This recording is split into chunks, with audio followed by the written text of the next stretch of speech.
Eddie, hi, how are you, all right? Very well, thanks. Good. You've had an interesting few days, few weeks. How do you reflect on what's happened since the World Cup and where is your head at the moment? Well, as you know, I've resigned. Post the World Cup, there was always going to be a decision to be made whether we could change Australian rugby or not. I went in with a plan, had a commitment from Rugby Australia on what that looked like. And when the unity of where we were going wasn't the same, it's not because of lack of desire from Rugby Australia, but it's there's other forces at play, then the only thing I could do was resign. Is it because of certain appointments going on and certain resignations going on, or is it to do with results? Not at all, mate. It's got nothing to do with results, or obviously the results are disappointing. But I went in there with a plan to change Australian rugby, which not only involves the team but the system to put it together. When you've had 20 years of unsuccessful rugby, it's because something's wrong in the system, and the system needs to change. And we went in with a plan of how we wanted to change the system, and that's unable to be changed. So I felt like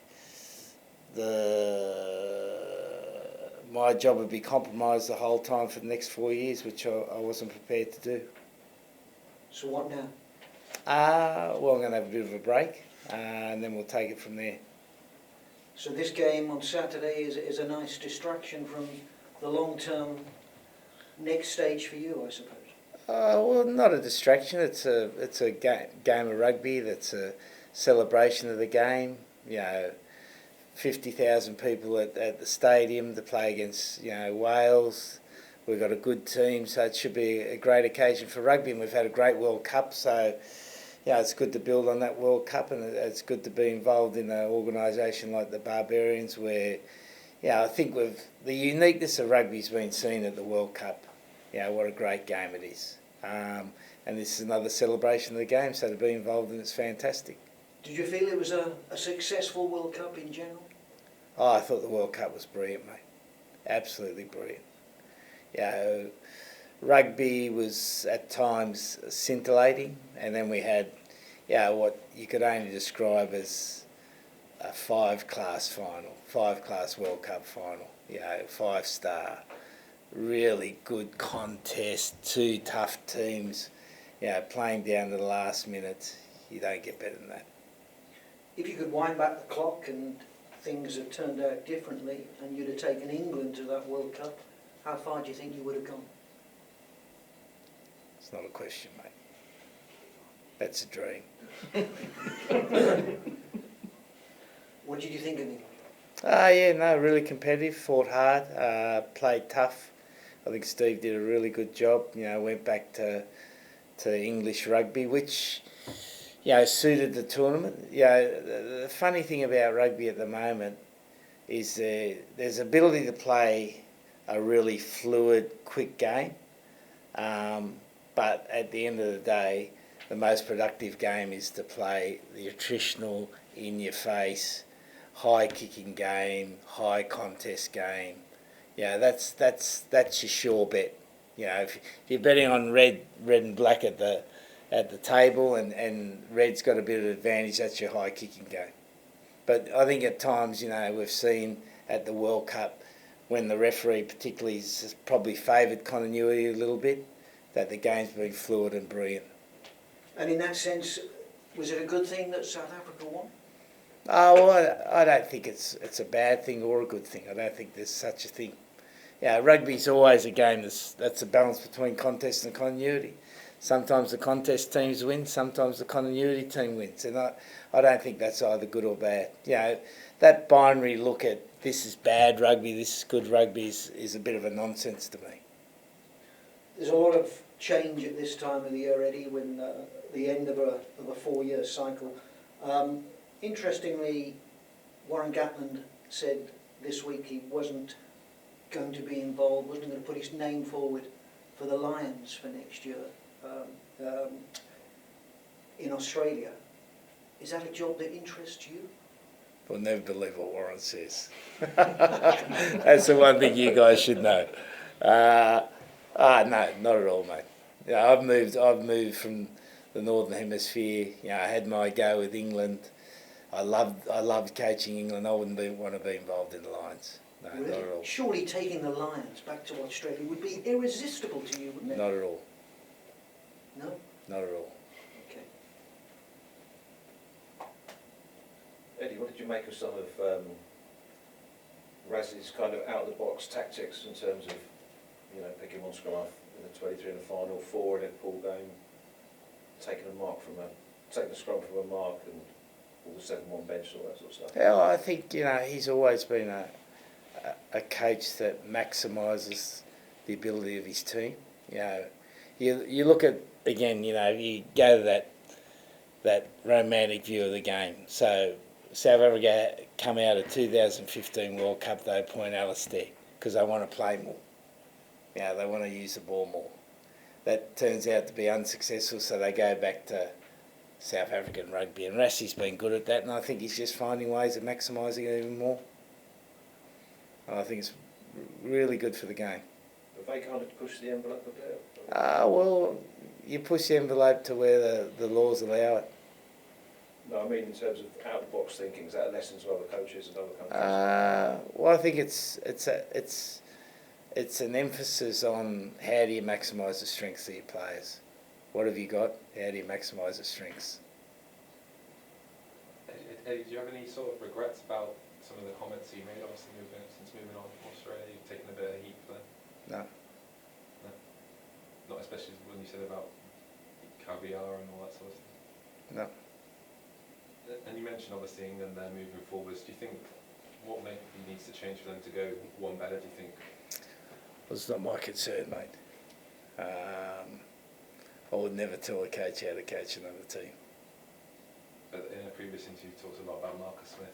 Do you think there's where do you see him as the key man sort of moving forward for them at number 10? Well, I think, you know, one of the interesting things about rugby, when you play like South Africa do, or you play like England do, or did, and you win, everyone loves it.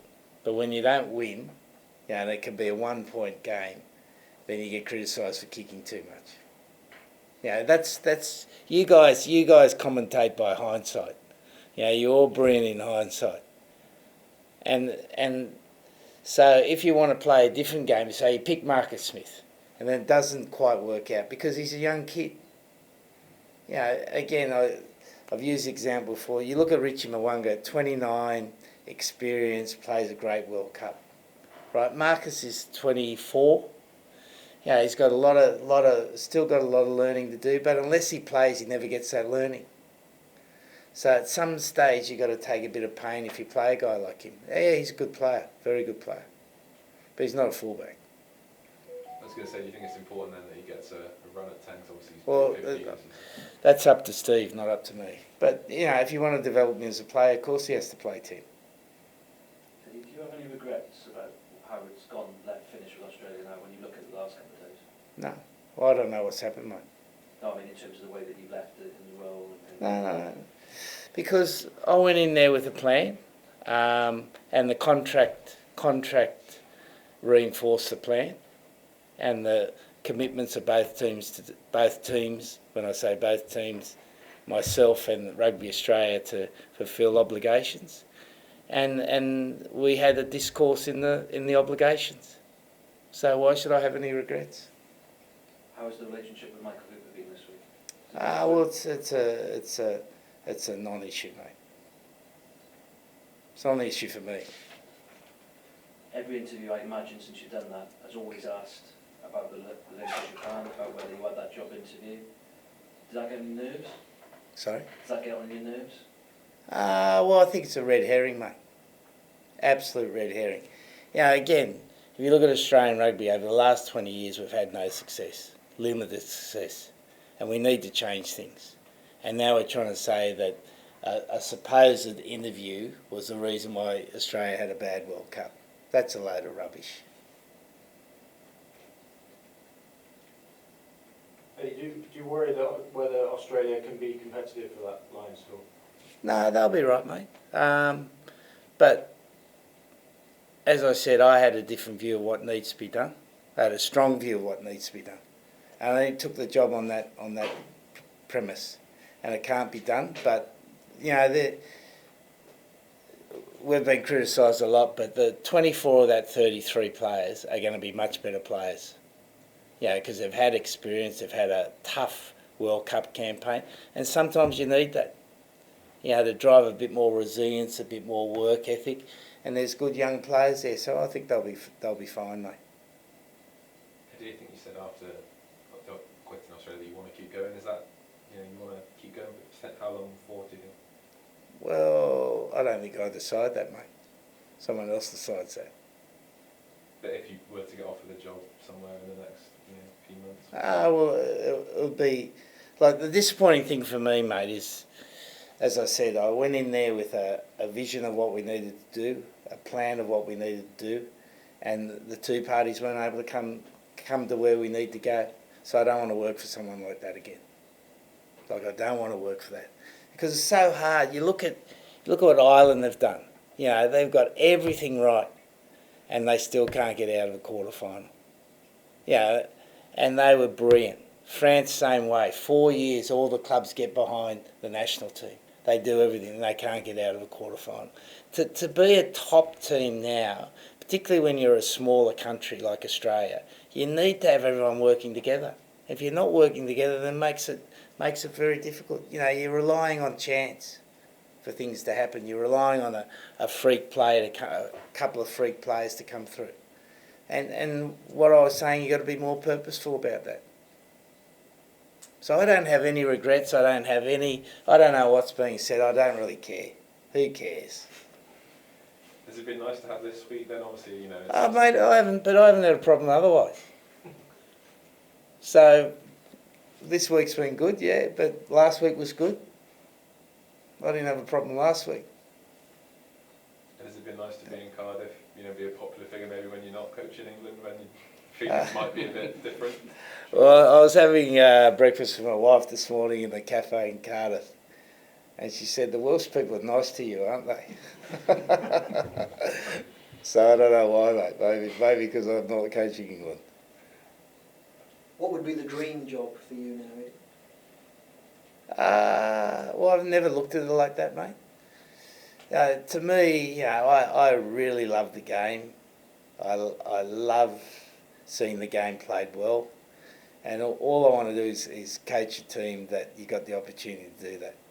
And you got the opportunity to maximise the resources. That's the only thing that matters to me. So there's no such thing as a dream job. There's opportunities to do what you can do as a coach. So is Japan an option? I don't know, mate.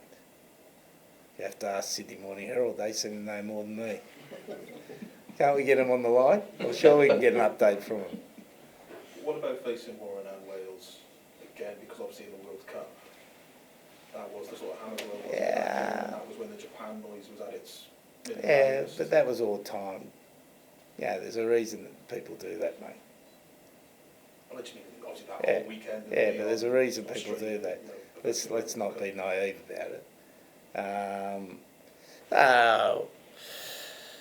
Like, I've always enjoyed playing against Warren's teams because they're tough, they're competitive. You know how they're going to play, and that's the strength of his teams. And you've got to be able to win that fight. If you can't win that fight, you can't stay in the game. And this is a different sort of game, because it's Barbarians. We want to play a bit of rugby, which opens the game up. And if Wales go away from that tough, uncompromising style, then the game's going to be fantastic. And obviously, I say it's Barbarians, week in the Barbarians game. There's a lot of Wallabies who are in Lyon. Revenge hasn't been a word. Barbarians is not a revengeful team, mate. It's an enjoyment team, and that's the nice thing. And I think in rugby, we need to keep games like this in the calendar because I think they're really important for the spirit of the game. And again, you look at the World Cup. I don't know if there was any sort of crowd unrest. And they're pretty full-on crowds, weren't they? And it shows you what a great game we've got because people love the game. Eddie, what have you made of the Nations Championship that's been voted through? Obviously, some of the teams like Portugal had a great World Cup. It doesn't look like they're going to get much of a chance moving forward. What are some of your views on? Well, you got to have some tiered system, mate, and you got to find your way through it. Like one World Cup, couple of good games. You got to do a little bit more than that, and they'll earn that. If they keep going, they'll earn their chance, just like Japan has. Like there's a reason why Japan and Fiji are probably sitting at the front table, because they've earned the opportunity. You know, for those smaller countries, they've got to earn it.